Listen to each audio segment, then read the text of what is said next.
Hello guys, welcome back to my channel. তো বন্ধুরা, আজকে নতুন এই দোলনাটাকে আমি আমার ঘরেতে ইনস্টল করতে চলেছি। তো সেটা কিভাবে করছি তোমাদের সাথে শেয়ার করবো। Let's go.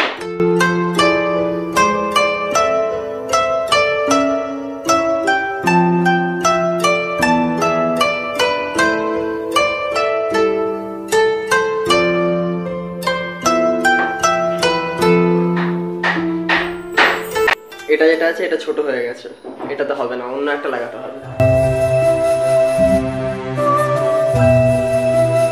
ওই জন্য বড় রড দিয়ে এটা করা হচ্ছে।